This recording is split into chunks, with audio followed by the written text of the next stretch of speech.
أعوذ بالله من الشيطان الرجيم بسم الله الرحمن الرحيم صدر اجلاس جانزیب خان په سټیج باندې موجود د قومي وطن پارټۍ د صوبایي کونسل ممبر میر امان خان د قومي وطن پارټۍ صوبایي نائب چیئرمین شمشیر خان د ډسټریکټ سینئر وائس چیئرمین کیسر جمال خان د ډسټریکټ جنرل سیکرټري مفتی صاحب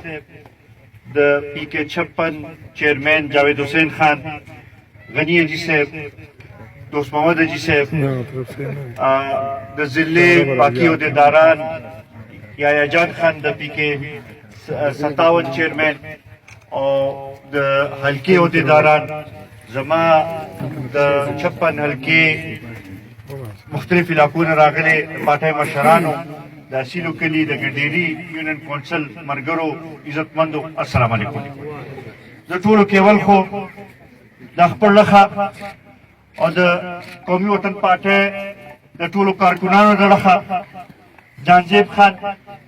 او د هغوی سره حاجي شاه حسین خان جعفر حاجي صاحب سرګند حاجي صاحب او حاجي سعادت خان او نور ګڼ شمېر چې کوم عزتمند مشران موږ سره نن شامل شو هغوی ته هرکلی وایم او دا یقینداني ورکوم چې تاسو یو صحیح فیصله کړې ده انشاءالله یو ځای به د دې پښتون قام د ترقۍ سوکالۍ لپاره جدوجہد به کوو به او انشاءالله دا کام به د ترقۍ په لار روانوو عزتمندو جانزیب خان او د هغوی د کورنۍ د هغوی د مشرانو د هغوی د ملګرو خدمات د هیچا نه پټ نه دي او په دې علاقې کې چې دوی کومې منډې تړې والي دي کومې هلې ځلې کړي دي هغه هم د هیچا نه پټې نه دي نن دا زه ګڼم چې دا د قومي وطن پارټۍ یو ډېره لویه خوشقسمتي ده چې د دوی په شانتې مخلصه خلک راځي او موږ سره نن شاملېږي انشاءالله دا د دې طرف ته اشاره ده چې د خلکو توجه چې ده هغه قومي وطن پارټۍ طرف ته ده د خلکو توجه ملي رهبر جناب آفتاب احمد خان شیرپو صاحب راخته ده او انشاءالله را روان وخت چې دی هغه د قومي وطن پارټۍ دی ما نه مخکې یحیی خانم خبرې وکړې جاوید خانم خبرې وکړې غني حاجي صاحب هم وکړې که موږ نظر واچوو خصوصا د خپل تنګي تحصیل کې او بیا د خاص کر شمالي نګر کې زما خیال دلته کې چې د ترقۍ لږ ډېر اثرات موږ وینو نو په هغې کې د جناب آفتاب احمد خان شیرپو او د شهید وطن حیات محمد خان شیرپو یو ډېر لوی لاس دی نن دلته کې که موږ بجلي وینو د بجلۍ دا تارونه وینو بجلۍ دا پولونه وینو نو دا د جناب آفتاب احمد خان شیرپو دلته کې کارنامه بیا دلته کې که سړکونه وینو ما اوس په لارې کې چې راتلو نو میر امان خان ته مې وویل چې دا ټسي الیکشن چې کله کېدو او هغې کمپین کې چې موږ ګرځېدو نو په دې ګنډېري کې موږ ته پوخ سړک نه ښکاره شوی او نن چې دلته کې وګورو نو که بي ایچ یو دلته کې موجود ده که دلته کې سکولونه موجود دي که دلته کې ګنډېري کازوی شته که دلته کې نور مختلف دغه کورې نو دا ټول هر څه د یو د قومي وطن پارټۍ او د ملي رهبر جناب آفتاب احمد خان شیرپو د علاقې لپاره کوششونه دي او هلې ځلې دي دا خبره صحیح ده یحیی جان خان خبره وکړه چې ډېر خلکو ته به اوس هغه نه معلوم خو که دلته کې موږ وګورو نو خاص کر دې شمالي اشنغر کې که د دې غریبانانو تپوس او دوی ته خپل حق ملو شوی دا هم د شهید وطن حیات محمد خان شیرپو او د ملي رهبر جناب آفتاب احمد خان شیرپو کوششونه نن که موږ دا کوم حالات وینو د کلو ذهن سره د آزاد دغه سره چې هر څوک خپل د رای اظهار کولی شي نو په دې کې د هغوی د خدماتو د هغوی د قربانۍ چې دی د هغې یو ډېر لوی دغه شامل ده دلته مشران موجود دي مانه ښه په دې خبرې باندې کوي بیا که موږ وګورو نو د هغې نه پسته چې دلته کې کم ترقي شوې ده خلکو ته روزګار میلاو شوی دی که هغه ډایرکټ میلاو شوي وو که انډایرکټ میلاو شوي وو هغه کې د جناب افتاب احمد خان شیرپور یو ډېر لوی لاس دی او نن همدغه وجه ده چې د خلکو که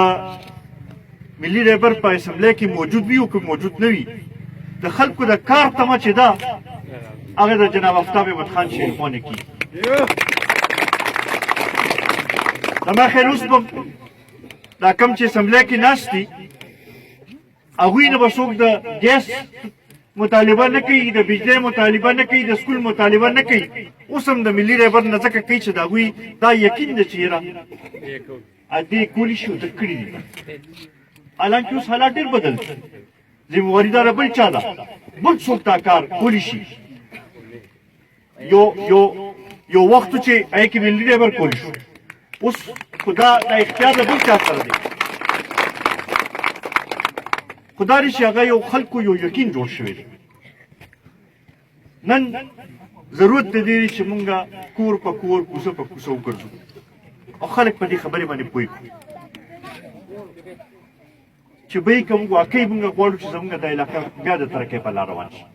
واقعي مونږ دا غواړو چې زموږ مسایل حل شي واقعي مونږ دا غواړو چې زموږ بچو ته روزګار میلاو شي واقعي مونږ دا غواړو چې یاره زموږ بچي چې دي هغوی ته تعلیم سهولتونه میلاو شي د صحت سهولتونه میلاو شي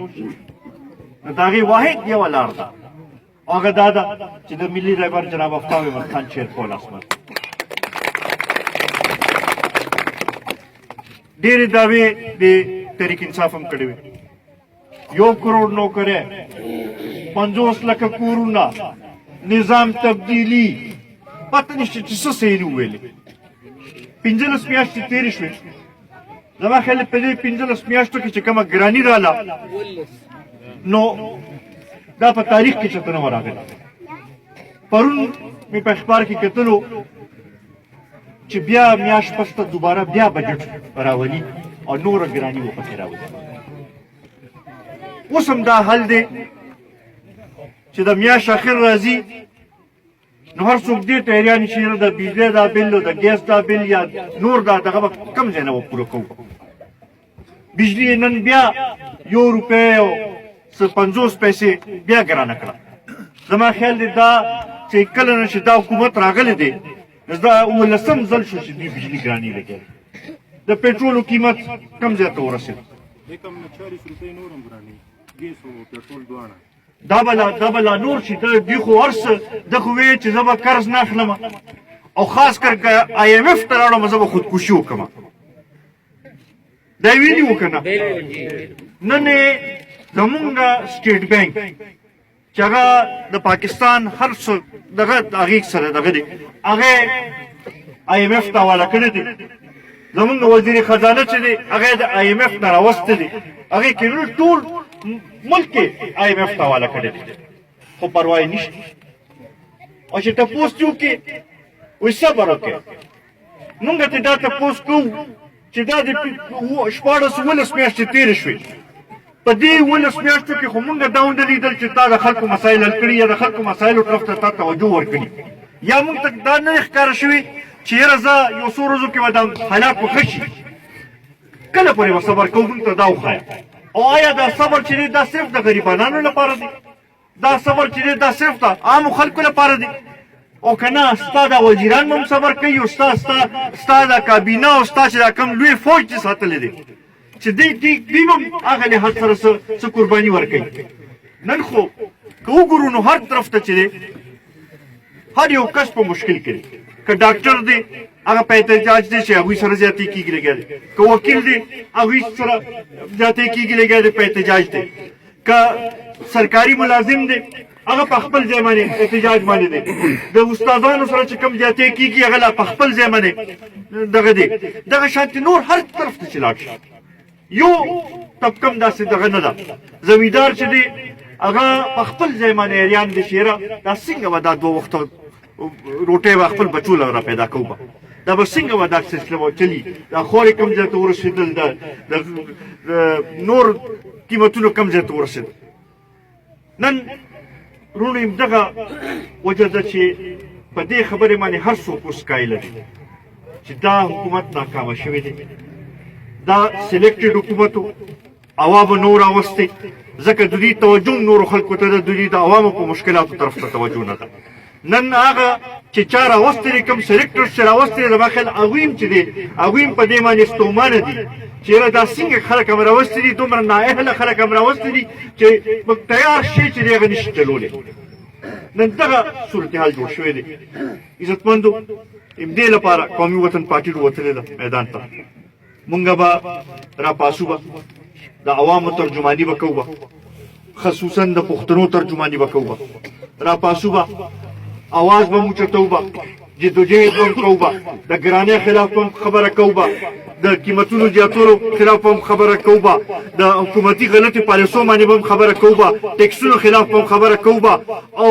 د خلکو ته چې روزګار نه میلاویږي د دې خلاف به خبره کوو به او خپل کردار به ادا کوو به او خلکو ته به ادا ښیو چې واحد لاره چې ده هغه د جناب آفتاب احمد خان شیرپو ده چې هغه لاس مونږه مضبوط کړه به دا مسایل زه د جانزیب خان ډېر زیات مشکور یم جانزیب خان یو ډېر باشعوره کس دی چونکې تعلیم د شعبې سره تعلق ساتي نو نظر یې په هر څه په دنیا باندې او په دې سیاست باندې ډېر دی دوی چې دا کومه فیصله کړې ده دا یو ډېره صحیح فیصله ده او انشاءالله دا دوی له یقینداني ورکوو چې یو ځای به دا سیسټم مخکې به بوځو به زمونږ به دوی نه دا تمه وي چې دوی به زمونږ رهنمایي کوي